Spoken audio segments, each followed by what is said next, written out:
Hello, good morning मेरे भाई। क्या हाल चाल है जी। उम्मीद करते हैं बहुत अच्छे होंगे और आप लोग का पढ़ाई लिखाई भी बेहतरीन तरीक़ा से चल रहा होगा जी। देखिए, बहुत दिनों के बाद हमने स्टार्ट किया है आपके क्लास 10th के हिस्ट्री को। और यह क्लास 10th के हिस्ट्री में हम सब जानते हैं भाई कि एक चैप्टर है भारत में राष्ट्रवाद। और भाई, भारत में राष्ट्रवाद है तो आप समझ सकते हैं कि भारत में किस तरीके से लोगों में राष्ट्रवादी भावना उत्पन्न हुआ है, किस तरीके से लोगों ने आज़ादी के लिए ललक रहे थे, किस तरीके से लोगों पर अंग्रेज़ों ने अत्याचार कर रहा था। उन तमाम अत्याचारों से जूझ करके लोगों को बगावत करना पड़ा और बगावत करके किसी तरीके से अपना देश को आज़ादी कराने का काम करते हैं। वही है कि आखिर लोगों में राष्ट्रवाद की भावना क्यों पनपा, कैसे पनपा। इसका तो भाई बहुत बड़ा कुछ ना कुछ तो उपाय होगा, कुछ ना कुछ तो देखा होगा। तमाम लोगों ने भारत में राष्ट्रवादी थे और तमाम लोगों ने मिलकर के राष्ट्रवाद के निर्माण में सहायता करते हैं भाई। राष्ट्रवादी बहुत सारे लोगों को बनाने में योगदान रहता है। आखिर यह राष्ट्रवाद भारत में पनपता है तो कैसे पनपता है, क्या जरूरी था राष्ट्रवाद का, क्या है, इन तमाम चीज़ों को देखेंगे। और यह भारत के लिए है भाई, तो हम इसमें देखेंगे कि भारत आज़ाद हुआ तो कैसे हुआ, कौन कौन से कष्ट आया, और तमाम आंदोलन के बारे में पढ़ेंगे कि लोगों ने अंग्रेजी हुकूमत से परेशान थे, तड़प रहे थे आज़ादी के लिए। अंततः हमारे बहुत दिग्गज और बहुत ही विद्वान हर तरीके से लोगों ने अपना हिम्मत और हौसला को बुलंद करके इस देश को आज़ाद कराने का प्रयास किया है। इन तमाम चीज़ों के बारे में हम लोग देखने का प्रयास करेंगे। देखेंगे इस चैप्टर में गांधी जी का क्या महत्वपूर्ण रोल था देश को आज़ाद कराने में। उसके साथ साथ तमाम लोग को हम लोग देखेंगे कि किस तरीके से भगत सिंह को देखेंगे, सुखदेव, राजगुरु, इन तमाम चीज़ों को देखेंगे हम लोग। इस चैप्टर में क्या योगदान रहा है, ऐसे ही उनका नाम नहीं लिया जा रहा है और ऐसे ही गांधी जी का तस्वीर नोट पर नहीं है भाई। बहुत बड़ा योगदान रहा है उन लोगों को, तमाम चीज़ों को हम लोग देखने वाले हैं। तो देखिए, सबसे पहले हम लोग देखते हैं कि भाई राष्ट्रवाद क्या है, और हमको तो भारत में राष्ट्रवाद पढ़ना है। तो देखो, लोग तो राष्ट्रवाद क्या होता है पता ही नहीं था, राष्ट्रवादी क्या होते हैं लोग को कुछ पता नहीं था। बस लोग इतना ही आज़ादी समझते थे कि हमको 2 वक्त का रोटी मिल रहा है ढंग से, खाइए, यही आज़ादी है। लेकिन जब उधर फ्रांस की क्रांति हुआ तो भाई साहब पूरे दुनिया में पता चल जाता है कि लोगों ने अपना हक और अधिकार के लिए क्रांति कर रहे हैं। उसके बाद हद तो तब हो गया जब अपन देश के बगल में रूस में क्रांति हो गया भाई। तो लगा लोगों की कि नहीं, लोगों में जब तक राष्ट्रवादी भावना उत्पन्न नहीं होगा, लोगों को छीनना पड़ता है ना, अपने हक की लड़ाई को लड़ना पड़ता है, तब देश आज़ाद होता है। तो धीरे धीरे लोगों के अंदर यह आग की तरफ फैलता है कि देखो किस तरीके से फ्रांस में क्रांति हुआ, फ्रांस आज़ाद हुआ, किस तरीके से रूस में क्रांति हुआ, रूस आज़ाद हुआ। तमाम देशों को लोगों के द्वारा देखा जा रहा था कि क्रांति होता है, युद्ध होता है, तब वह देश आज़ाद होता है। किसी न किसी इसी तरीके से अपना देश का भी परिणाम होता है। लोगों ने अंततः प्रयास करता है कि हमारे इस देश को भी किसी भी तरीके से आज़ाद कराना होगा, और लोगों में धीरे धीरे राष्ट्र भावना उदय होता है, राष्ट्रीय चेतना उदय होता है। अब तब बहुत लंबी परिश्रम के साथ हमारा देश आज़ाद होता है। तो देखेंगे जी भारत में राष्ट्रवाद, ठीक है, भारत में राष्ट्रवाद बेहतरीन चैप्टर तो है ये है, और भाई इसमें मतलब बहुत मज़ा ही मज़ा है चैप्टर में, ठीक है। तो आप लोग वीडियो को लाइक कर देंगे, दोस्तों के पास शेयर कर देंगे, यदि चैनल पर नए हैं तो चैनल को सब्सक्राइब कर देंगे। देखिए कि राष्ट्रवाद, ध्यान दीजिएगा थोड़ा सा,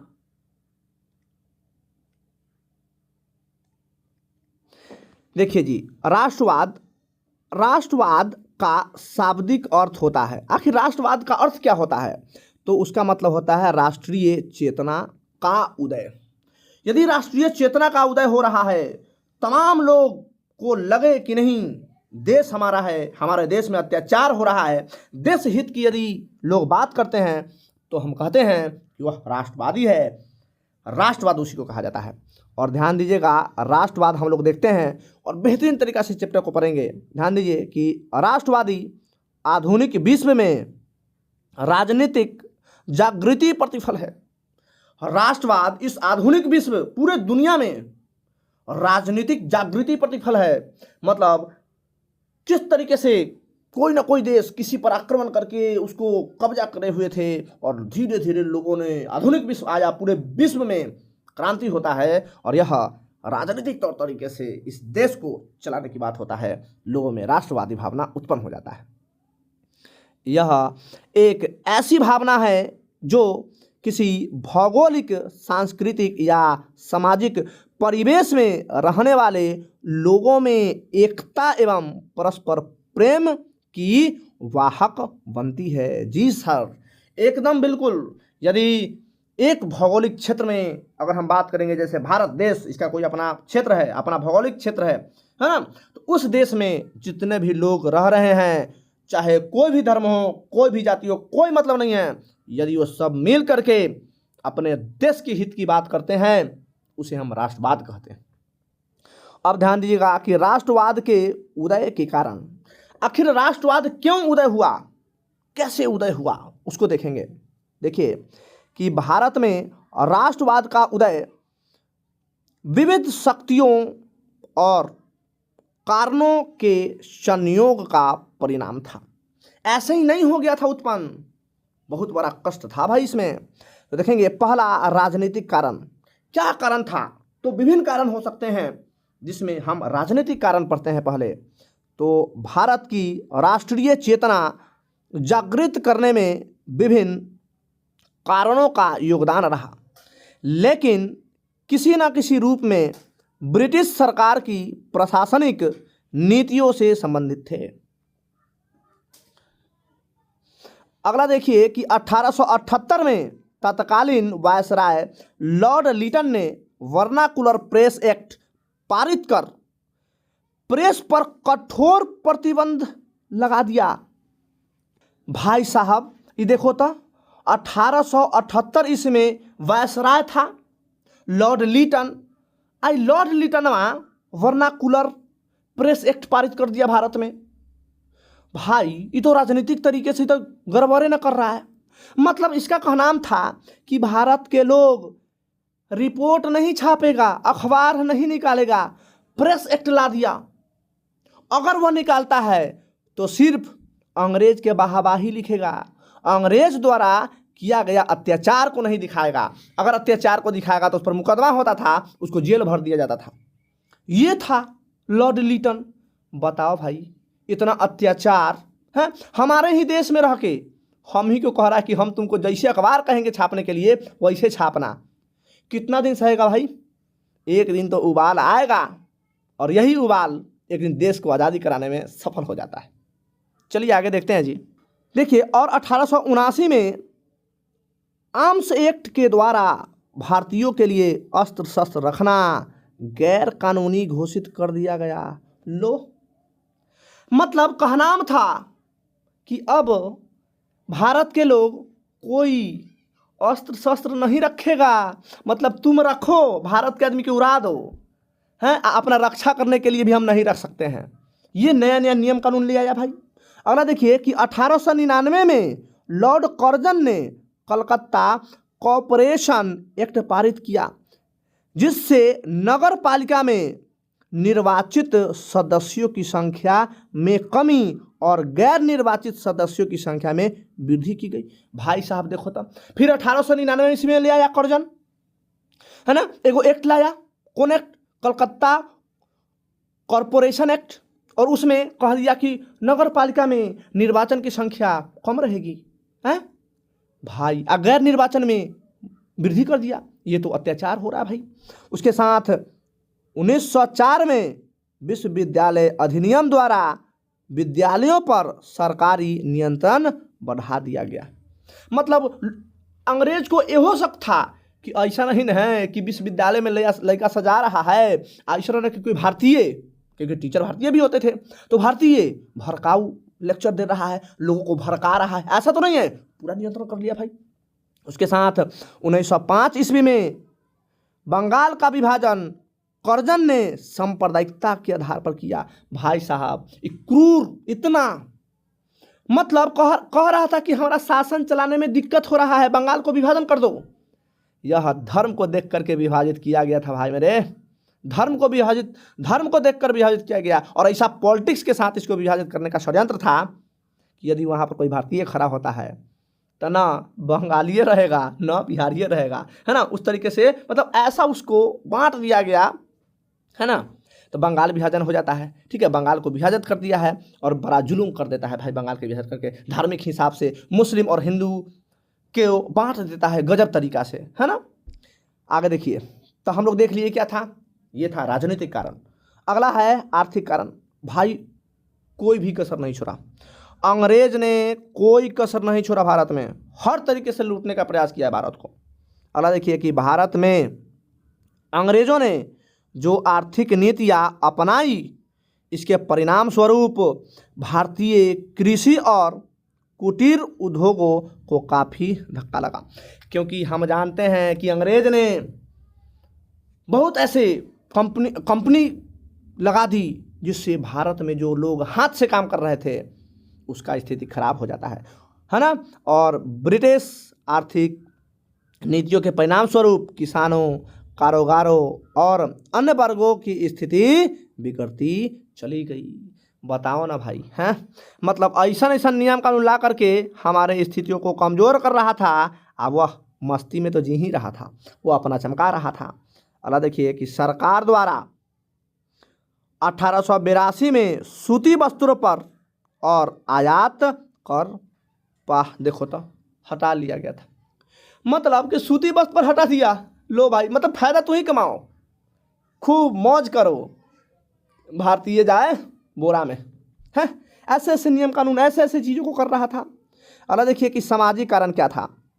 राष्ट्रवाद के उदय में ब्रिटिश सरकार की प्रजाति भेद की नीति भी महत्वपूर्ण कारक थी। अंग्रेज अपने को श्रेष्ठ एवं भारतीयों को हे दृष्टि से देखते थे, मतलब अपने आप को श्रेष्ठ बताते थे। भारतीय का करता कोई औकात है, कुछ नहीं है भाई। कितना दिन बर्दाश्त करेगा, एक दिन तो भूचाल आएगा। जैसे जैसे रेलगाड़ियों में, है ना, क्लबों में, सड़कों पर और होटलों में अंग्रेज भारतीयों के साथ दुर्व्यवहार करते थे। अंग्रेज आर्मी उर्मी में भी करते थे, हर जगह दुर्व्यवहार किया जाता था अंग्रेजों के द्वारा। कितना दिन ये होगा, अंततः ऐसा समय आ ही जाता है भाई। आगे देखेंगे तो देखिए धार्मिक कारण भी था, हर तरीके से भारत को बर्बाद किया। देखो कि विश्व के किसी भी देश में राष्ट्रवाद उत्पन्न करने में धर्म सुधार आंदोलन ने महत्वपूर्ण भूमिका अदा किया है। 19वीं शताब्दी में अनेक महापुरुषों ने सामाजिक और धार्मिक कुरीतियों के खिलाफ आंदोलन की शुरुआत की है, ठीक है, धार्मिक कारण था। अगला देखिए कि 1885 में अखिल भारतीय राष्ट्रीय कांग्रेस का गठन किया गया। भाई साहब यही गठन किया गया था और इन्हीं का रोल हमारे देश में बहुत ज़्यादा चलने लगता है। 1885 ईस्वी के बाद कांग्रेस है ना, जो हम लोग नाम सुन रहे हैं अभी, कांग्रेस बहुत आगे तक इन्होंने लेकर के चला था। और एनी बेसेंट और बाल गंगाधर तिलक ने आयरलैंड से प्रेरित होकर होम रूल लीग आंदोलन आरंभ किया। होम रूल लीग कहने का मतलब कि देश हमारा है, हम राज करेंगे, तुम क्या कर रहा है, यहाँ जाओ तुम यहाँ से, है ना। तो आयरलैंड से प्रभावित, क्योंकि दुनिया में सबसे पहले यदि होम रूल लीग लाया गया तो वह आयरलैंड में लाया गया। और आप जानते हैं कि एनी बेसेंट कहाँ के थी, आयरलैंड के थी। और बाल गंगाधर तिलक ने आयरलैंड से प्रभावित होकर के इन्होंने होम रूल लीग चालू किया। लेकिन जब बाल गंगाधर तिलक मर जाते हैं उसी को आगे बढ़ाने का काम एनी बेसेंट करते हैं। तो अंग्रेज बाप एनी बेसेंट को जेल में बंद कर देते हैं। फिर जब ये जेल में बंद होता है तो धीरे धीरे भाई हम नेता जो स्टार्ट किए हैं होम रूल, उसी नेता को यदि बंद कर दिया जाए कितना दिन चलेगा, फिर धीरे धीरे समाप्त हो जाता है चीज़ें, है ना। बताओ कितना मतलब अत्याचार। और लाला हरदयाल के प्रयास से 1913 ईस्वी में गदर पार्टी की स्थापना किया गया। सारा एक एक लाइन इंपॉर्टेंट है, आपके एग्जाम में आना ही आना है, ध्यान से देखिएगा। अब देखिए रॉलेट एक्ट, ये तो जुल्म कर दिया था भारत में। ऐसा नियम अंग्रेज ला रहे थे, मतलब भारत को बर्बाद करने का हर तरीके से कोशिश। बर्बाद क्या, अपना रोटी सेक रहा था, वो अपना रोटी बढ़िया से सेक रहा था। देखिए कि रॉलेट एक्ट को 1919 ईस्वी में पारित किया गया, ठीक है जी, जिसमें किसी भारतीय को बिना अदालत में मुकदमा चलाए जेल में बंद कर दिया जा सकता था। बताओ, कोई अपील नहीं, कोई दलील नहीं है, कुछ नहीं, बस कोई वकील नहीं, बंद कर दो उसको।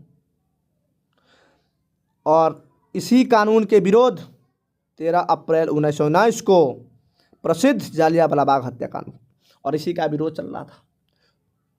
जब इसको लाया गया तो लोग पूरे भारत में विरोध किया कि रॉलेट एक्ट ये क्या काला कानून ला दिया। गांधी जी ने इसे काला कानून कहा और कहा कि ये कैसन काला कानून ले आया, इसे हटाओ, इसे हम लागू नहीं होने देंगे। फिर भी वह ज़बरदस्ती लागू करता है। लोग ने 13 अप्रैल 1919 ईस्वी को जालियांवाला बाग में इसका, है ना, विरोध प्रदर्शन करते रहता है। और वहाँ पर जनरल डायर ने चुट्टा, बताओ, इतना लोगों को निहत्थे गोली चलवा के मारवा देता है। अभी भी यदि वहाँ जाएंगे तो जालियांवाला बाग में अभी भी गोली जो चलाया गया था उसका निशान देखने को मिलता है, हैं। लेकिन आप पढ़े होंगे कि वही एक उधम सिंह थे जो कि जाके जनरल ओ डायर को ठोक देते हैं लंदन में जाकर के गोली, है ना। हालांकि एगो ओ डायर थे, एगो आर डायर थे, ठीक है। गवर्नर थे ओ डायर और आर डायर सेना के हेड थे, वो आकर के गोली चलाता है। आगे देखिए 1916 में लखनऊ समझौता, ठीक है, लीग कांग्रेस समझौता हुई। क्वेश्चन याद रखिएगा, 1916 में लखनऊ समझौता हुआ, ठीक है। ये सब कांग्रेस का बैठक था, कांग्रेस बैठा था, वहाँ पर समझौता हुआ था। आगे देखिए महात्मा गांधी ने रचनात्मक कार्यों के लिए अहमदाबाद में साबरमती आश्रम का स्थापना किया। यह क्वेश्चन पूछता है, भारत में सबसे पहले आश्रम गांधी जी ने साबरमती आश्रम खोले थे, वह अहमदाबाद में था, ठीक है जी। चलिए, बिल्कुल आपको समझ आ रहा होगा मेरे भाई, एकदम शानदार तरीका से समझ आएगा तो ज़रूर। बस यदि समझ आता है तो आप लोग दोस्तों के पास वीडियो को ज़रूर शेयर करेंगे, ठीक है। लाइक वगैरह करिए, कमेंट वगैरह करिए। चलिए भाई आगे चलते हैं जी। देखिए कि जालियांवाला बाग नरसंहार के विरोध में रविन्द्रनाथ टैगोर ने नाइटहुड की उपाधि त्याग दी। इनका नाम इनका पड़ा था नाइटहुड, ठीक है, यहाँ पर नाइट लिखा हुआ है, नाइटहुड के त्याग दी। और गांधी जी क्या किए, ने कैसर ए हिंद की उपाधि त्याग दी, ठीक है। देखिए, है ना, मतलब अंग्रेज ने कुछ लोगों को जब भारत के लिए अंग्रेजों के हिसाब से काम करता था उसको उपाधि देता था कि वाह आप क्या मस्त है, आप तो कैसर हिंद है, हिंद के कैसर हैं। गांधी जी को कहा था, ये नाइटहुड की उपाधि दे दिया था। कहा कि भाई साहब हमारे लोगों पर निहत्थे गोली चलाओगे जो कोई कसूर नहीं किया, और हम तुम्हारा उपाधि लेंगे, सारा उपाधि को हम त्याग करते हैं, ठीक है। और इन तमाम चीज़ों को लोगों ने त्याग करते हैं, ठीक है। अगला क्या है जी, खिलाफत आंदोलन। मस्त है, खिलाफत आंदोलन के बारे में आप लोग सुने होंगे, है ना। यही खिलाफत आंदोलन है भाई। देखिए ध्यान से देखिए कि प्रथम विश्व युद्ध में ब्रिटेन के खिलाफ तुर्की की पराजय के फलस्वरूप ओटोमन साम्राज्य को विघटित कर दिया गया। ले, ये क्या हो रहा था कि ब्रिटेन ना तुर्की पर भी भाई हस्तक्षेप कर दिया।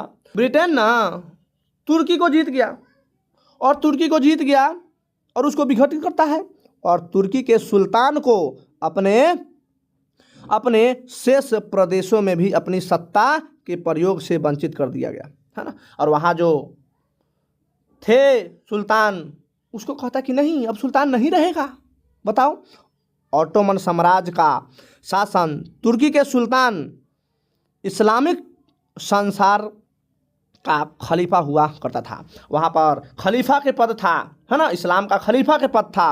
अतः भारत के मुसलमानों ने तुर्की के साथ किए जाने वाले, है ना, दुर्व्यवहार के कारण खिलाफत आंदोलन को शुरू किया।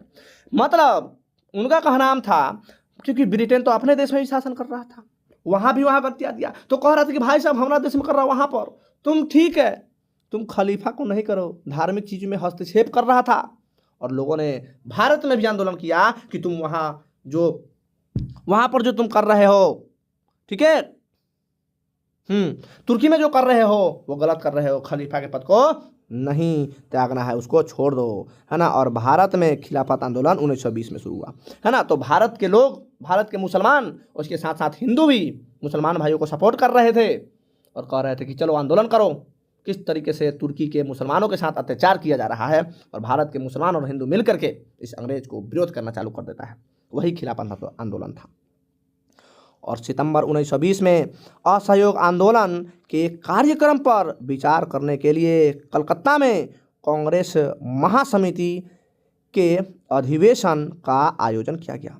इस अधिवेशन की अध्यक्षता लाला लाजपत राय ने की, याद रखिएगा, अध्यक्षता, है ना, लाला लाजपत राय ने किया।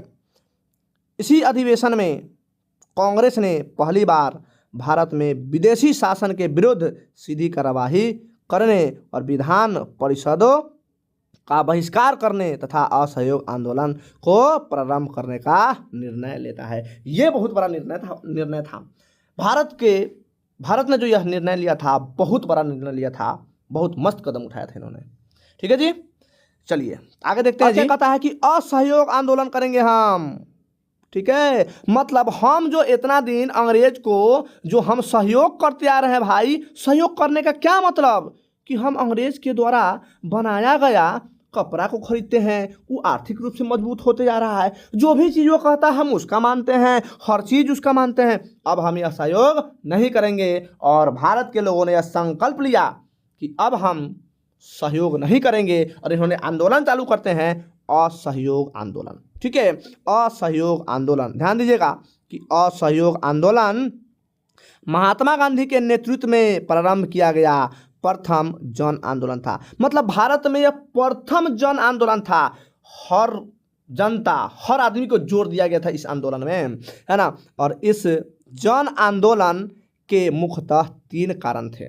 ठीक है, पहला खिलाफत का मुद्दा, पहला तो भाई खिलाफत का मुद्दा, क्योंकि तुर्की में अत्याचार हो गया था मुसलमान भाइयों के साथ। दूसरा, पंजाब में सरकार की बर्बर कार्रवाइयों के विरोध न्याय प्राप्ति करना। पंजाब में अत्याचार हो गया, वही ना, जलियांवाला बाग हत्याकांड, उसके बाद स्वराज की प्राप्ति करना, और किस तरीके से हम अपने राज में हम शासन चलाएंगे, इसका भी था। और इन 3 गो बात को लेकर के लोगों ने असहयोग आंदोलन चालू किया।